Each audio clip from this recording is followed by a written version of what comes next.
Hello everyone, I'm Maria and welcome back to my Nook.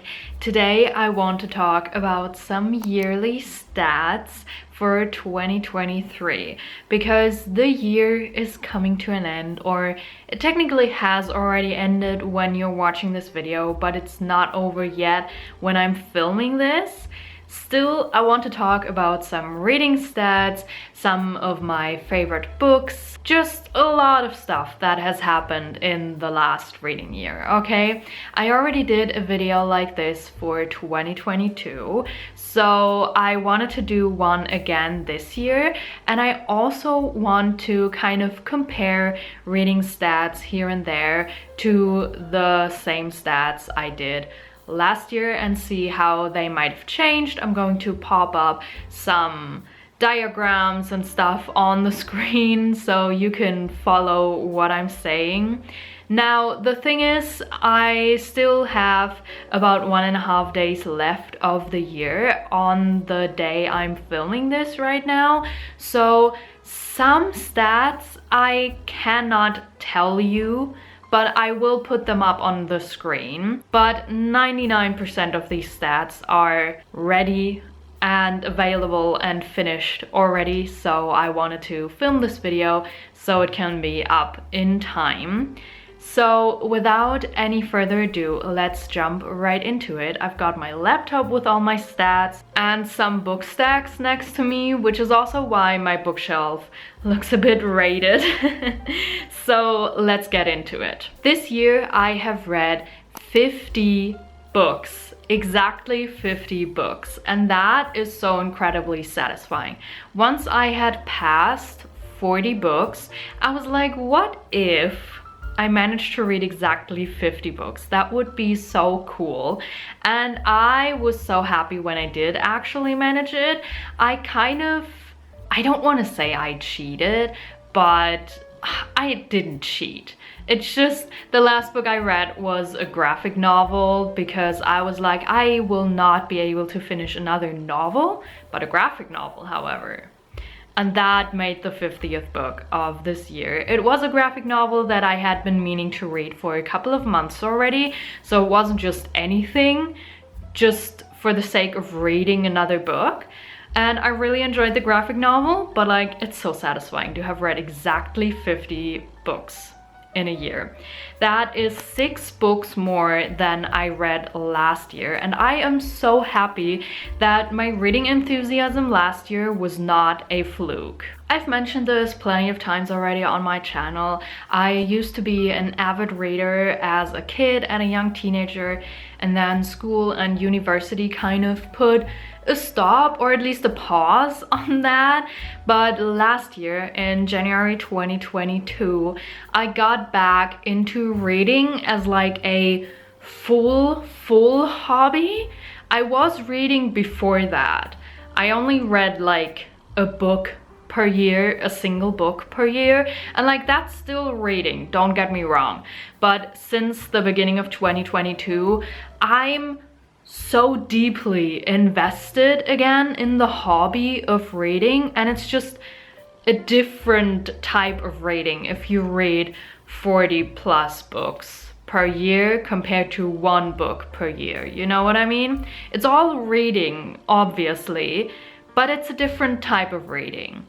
So I am so happy that this hobby stayed with me throughout 2023, because I was so scared that 2022 was some sort of fluke and it would all go up in smoke in 2023 or something, but it wasn't, and I'm so happy. I've been having such a good reading time this year. So let's talk about how many books I have finished per each month. So in January, I finished 3 books. That's 1 book more than last January. In February, I finished 2 books, the exact same number as last February. In March, I finished 3 books this year. That's 2 more books than last year. In April, I finished a whopping 6 books. That is 3 more books than last year, double the books I read in April 2022. I read 5 books in May, that's 2 more than last year. 5 books in June, the exact number as in 2022. 4 books in July, that's actually 2 books less than I read in July 2022. And then I read 4 books in August, that's 1 less than in August 2022. 4 books in September, 1 more than last year. 5 books in October, the exact number as I read in October 2022. 4 books in November and 5 books in December, and both of those numbers are exactly the same as in 2022. So as you might have already noticed, the month in which I have read the least amount of books was February this year, and the month in which I have read the most amount of books was April. That is very different from last year, honestly. Last year I read the least amount of books in March and the most amount of books in July. I don't know what that's supposed to tell me, but I guess it's interesting to know. My favorite reading month, subjectively, this year was definitely October. Because I read The Fragile Threads of Power this year in October, and it was my most anticipated read of 2023. It was released at the end of September, and I love that book so incredibly much. I'm not going to talk about it now because once I start, I will not stop. And B, I have also read One Dark Window by Rachel Gillig in October, which I really enjoyed. So 2 books I really enjoyed, but like really The Fragile Threads of Power tops everything. So it just had to be October, right? And also autumn vibes. It just had to be October this year. Last year it was April, by the way. Probably also because of the books I read in that month, I'm guessing. Can't really remember my reasoning behind my favorite book month last year. Now, how many pages have I read this year? I'm going to put the number on the screen because, as I already mentioned, there's still 1.5 days left of the year, so I don't know it yet, but you know it now. Last year I read 15,222.5 pages, for comparison. This year it took me 6.76 days on average to read 1 book. And now I only calculated the days on which I actually read books, because I sometimes had days in between 2 books where I did read, but I didn't read a book, if that makes any sense. Like sometimes I'll just read a news article and obviously I count that as reading, but I'm not reading a book. So I only counted the days on which I actually read a book and then divided that by the number of books I have read. Now this stat is kind of a difficult thing for me to look at because I started tracking this at the beginning of 2022, and back then I thought it would be fun to track this, and it was for a very long time. It was fun and really interesting for me to know how long it takes me to read a single book, especially because I was just starting to really get back into reading, get back into reading every day and read 1 book after the other. And so I just wanted to know if my reading pace would change or how it would develop once I got into the rhythm of reading and once I created a habit of reading again, like I used to have as a kid and a young teenager. And I think it did change.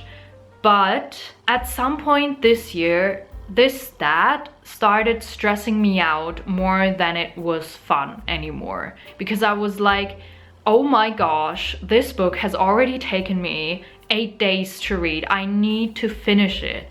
But that's bullshit. Everybody should read at their own pace, and sometimes life circumstances change, seasons change, moods change, my energy levels change. So it's perfectly normal that some books take me 5 days to read and other books take me 15 days to read. That's perfectly normal and it's perfectly fine. But just looking at this number, when it says I've been reading a book for 12 days, stresses me out. And I feel like it's because this number provides no context at all about what my life circumstances were like at the time of reading a book. And I've also realized that it's not comparable at all. Like last year, it took me 7.9 days on average to read a book, but my life last year looked vastly different than it did at some points this year. And even from month to month, it can look vastly different.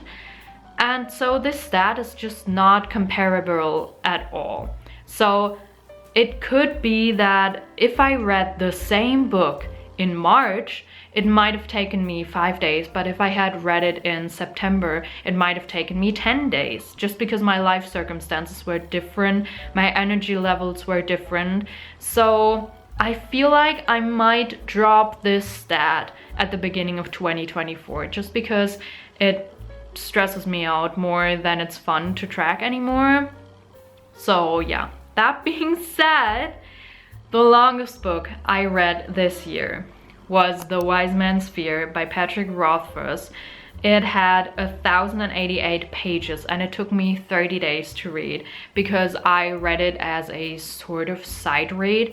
Like I read other books in between while also reading The Wise Man's Fear, mostly as an audiobook, sometimes also as an ebook.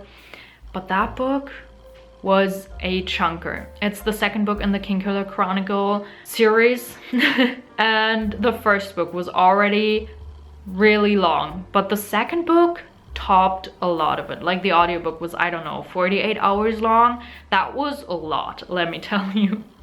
The shortest book I read this year was Sacred Hospitality by Olivia Blake. It was 31 pages long, at least that's what Goodreads said, because I listened to this book on audio and it was like, I don't know, 2 hours long or something. So I finished that in a single day, in 2 hours. Obviously. This is a novella, I believe, or like a short story. I don't know how it's categorized exactly, which is a prequel type of thing that happens before the Atlas 6, which is the first book of the Atlas trilogy by Olivia Blake. This year I listened to 9 audiobooks, I read 14 ebooks, read 25 paperbacks, 1 hardcover, and 9 graphic novels or manga. Last year I listened to 21 audiobooks, read 4 ebooks, 29 paperbacks, 4 hardcovers, and 4 graphic novels.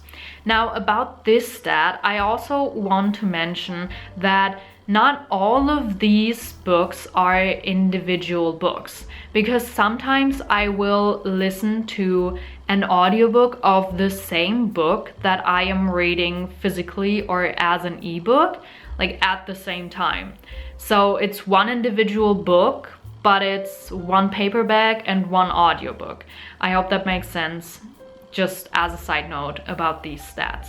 In the first half of this year, I have read 24 books, and in the second half, I have read 26 books.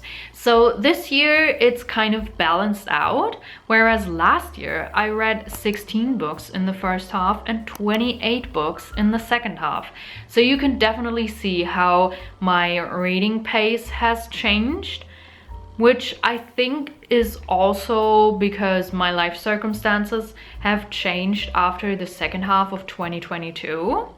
But I also think my reading pace has changed in general, simply because I created the habit of reading, and that really does change a lot. Out of the 50 books that I have read this year, I own 34, and the other books I have borrowed from my library, which I honestly really love, because last year, out of the 44 books I have read, I owned, or still own, 38 books. So that ratio of owned versus borrowed from the library is much different. I owned a lot more books of the ones I read versus how many I borrowed from the library. And this year I borrowed way more books from the library, which was actually a kind of goal of myself this year. And I think I did a good job. Like, I still want to borrow more books from the library. It's just kind of sad that they don't always have the books that I'm looking for. But I borrowed more books from the library this year, and I'm happy about that. Support your local libraries. I have also bought 45 books this year though. And to be fair, not all of those were new books in the sense that I hadn't already read them. Some of them were special editions of books that I had already read. Some of them were books that I had first borrowed from the library and then loved so much that I bought them for myself. But yeah, I bought 45 books this year. My current physical TBR is at 33 books. I have not really managed to cut it down a lot this year because I just read more books that I borrowed from the library, and by doing that I can cut down my physical TBR, obviously, but I'm still buying more books, so that is kind of difficult. But I'm going to be trying to cut down my physical TBR more next year before I buy too many more books. I hope. No guarantees for anything though. Out of the 45 books that I have bought this year, only 34 actually added to my physical TBR because, as I already mentioned, some of the books I bought were special editions of books that I had already read or books that I had read via the library and then bought for myself. I have read a total of 26 books off of my physical TBR, which is pretty good actually, but not if you still buy more books than you read off of your physical TBR. Now I will put the number of days I have read this year on the screen. Last year I have read 341 out of 365 days. And the screen will also show you how many pages I have read per day on average this year. Last year it was 44.6 pages per day if I only count the days that I have actually read at all, and 41.7 pages per day if I count all days of the year. Now onto the genres that I have read this year. This category is kind of difficult for me because there's a lot of genres, there's a lot of subgenres. Same goes for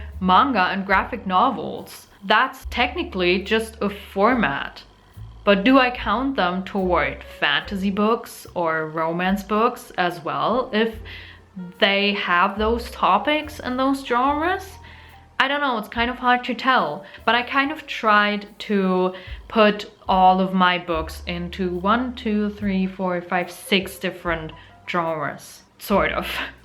So I have read 32 fantasy books, 6 romance books, 2 thriller or mystery books, 1 contemporary fiction book, 1 non-fiction book, and 8 manga or graphic novels. Last year I read 15 fantasy books, 17 romance books, 7 thriller or crime books, 3 mystery books, and 2 non-fiction books. That's how I put up the genres last year. And as you can see, the type of books I read this year really moved toward one specific genre. Like last year, I, in my head, had read so many fantasy books, but then I actually counted and I was like, hang on, romance was actually the genre I read the most. But this year, it's incredibly clear that fantasy was my most read genre, and contemporary fiction and non-fiction were my least read genre. Last year, by the way, as I already mentioned, romance was my most read genre and non-fiction was my least read genre as well. Now on to my top 10 books of 2023. Technically it's top 9 books and 1 book series, but we're not gonna talk about that. We're just gonna call it top 10 books, okay? And I also want to mention that I did not start this category as I want to find my 10 favorite books of this year. I started this category by simply writing down all of my favorite books that immediately came to my mind. And then I counted them and I was like, well, that makes exactly 10. That's cool. So we've got a top 10. Last year I did a top 7 because that was just the number of books that came to my mind when I thought about my favorite books in 2022. This year I've got 10. So let's get into them. First, we have got the Monsters of Verity duology by V.E. Schwab with This Savage Song, the first book, and Our Dark Duet, the second book. I just love this duology so incredibly much.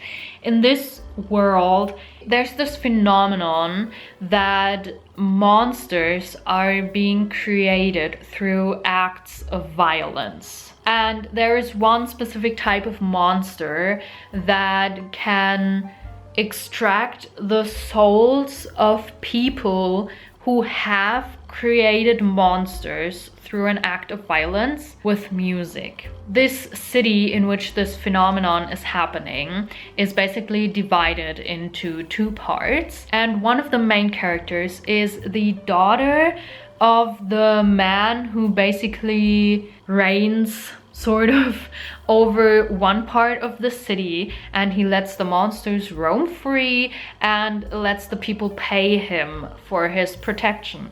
And the female main character wants to be like him. Now, the male main character just wants to be human because he is one of the monsters that can extract a soul with music. And just this concept honestly intrigued me so much, and I love the concept of these books so much. I loved the main characters so much. I loved the story so much. I love V.E. Schwab's writing style. I love the world building of this. I just loved everything about this. The ending of Our Dark Duet absolutely wrecked my soul. It was just, I loved these books. Moving on before I start rambling too much. Next up, we have got Six of Crows and Crooked Kingdom by Leigh Bardugo. This is a duology as well. This is the first book and this is the second book. And I am sure most of you know what these books are about because they have been pretty popular for a long while already. They're part of Leigh Bardugo's Grishaverse with the Shadow and Bone trilogy. I don't know why I just pronounced that so weirdly. Anyway, and the, I think, King of Scars duology. I don't know if that series has a name. But in these books, we follow a group of outcasts as they set on an impossible or supposedly impossible heist, a mission. And these outcasts could not be more different, honestly. And I just loved these books so incredibly much. I love the Six Crows, this group of people, so incredibly much. This is almost a found family trope, I might want to call it, and I just loved it so much. I loved the way that this felt so much like a group of misfit people came together for a common goal and they kind of made it work, even though, as I already mentioned, they could not be more different, really. And I just, the banter and the plot and just, the crows live in my head rent-free, honestly. They have my whole heart and I just love these books so incredibly much. I already talked about this book in this video, but I'm going to talk about it again. The Fragile Threads of Power by V.E. Schwab. This might actually be my absolute favorite book of this year. It was my most anticipated read of 2023, my most anticipated release, and it did not disappoint whatsoever. It was everything I could have wished for and so much more.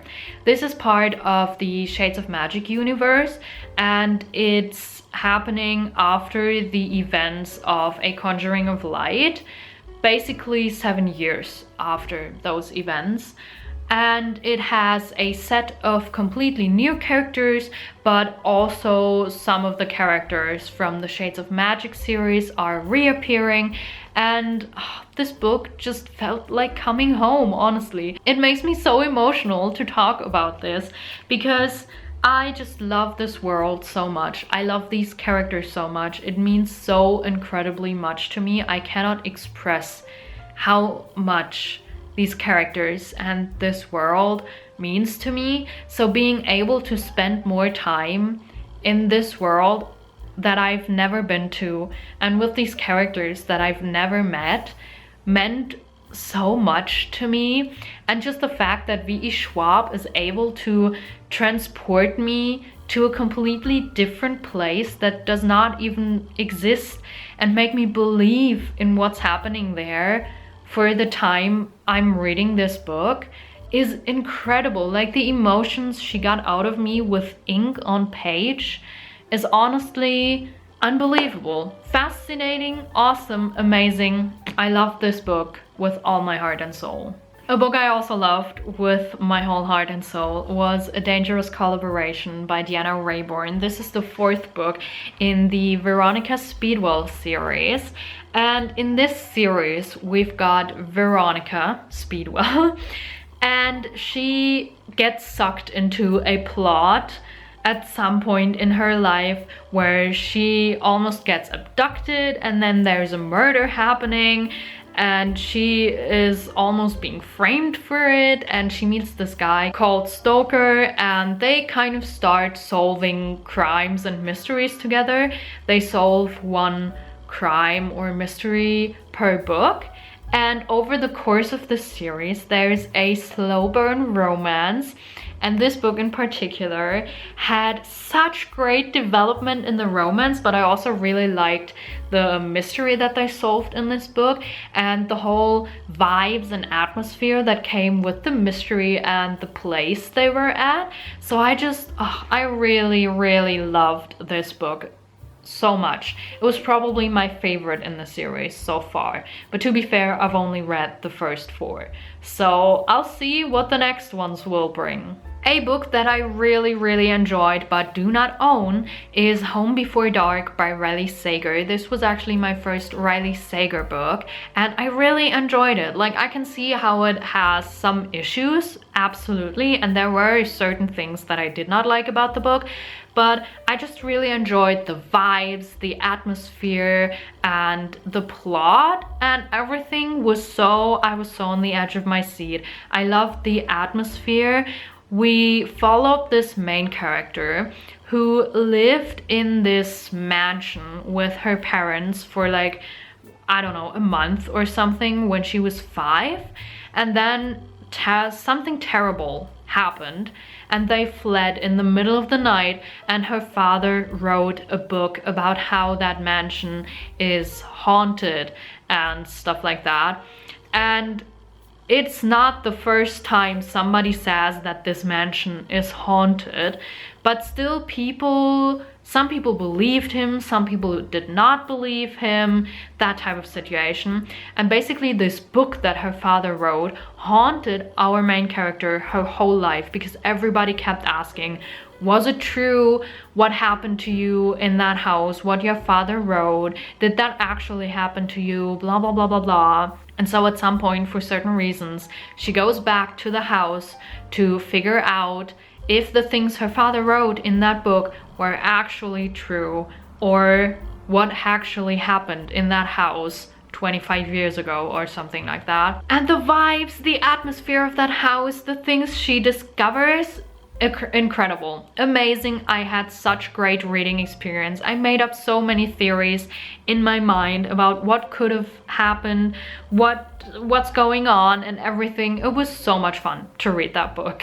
And now 2 more books that I also really enjoyed this year were One Dark Window by Rachel Gillick and the sequel to Twisted Crowns, also by Rachel Gillick, obviously. This is the Shepherd King duology, and I actually loved this duology so much. Like, I didn't know that would be the case when I read One Dark Window, but once I started Two Twisted Crowns, I realized, wow, I'm actually loving this world so much. Because only once I started the second book, I realized how much I had been missing being in this world and with these characters since I finished One Dark Window, which I hadn't realized between reading these two books. You know what I mean? Sometimes you only realize that you've missed something once you get it back, if that makes any sense. But I just love this world so much. I thought it was so unique and the magic system was so incredibly unique, and I loved the characters so much. We got so much more character depth for one of them in this book, which I devoured. I ate that up, honestly. And the vibes, the atmosphere of this world, the descriptions, Rachel Gillick's writing style, it was just so good. I love this duology so incredibly much. If you don't know what it is about, we are basically following our main character who has this monster living inside her head, and there are these providence cards in this world that each grant the holder a different type of magic. It's basically like a deck of cards, and there are different cards and each card grants a different type of magic, as I already mentioned. But every card also comes with a cost if you use it too much or too often. And every card, as it comes with its own magic, it also comes with its own cost. In general, every bit of magic in this world comes with a cost. And there's also this fever, this infection that grants people magic, but it also makes them degenerate over time. And there's nothing anybody can do about it. And people who had the fever, have the fever, are infected, are actually basically illegal by the laws of the king. Like, the infection is an illegal thing for I don't know what reason, because nobody can do anything about being infected. It's nobody's fault if they get infected. But that's the kind of double standard that exists in these books, which I also found incredibly interesting. There is a solution to this problem, because you can solve this by uniting a full deck of cards. But one of those cards from that deck has been missing for like 500 years.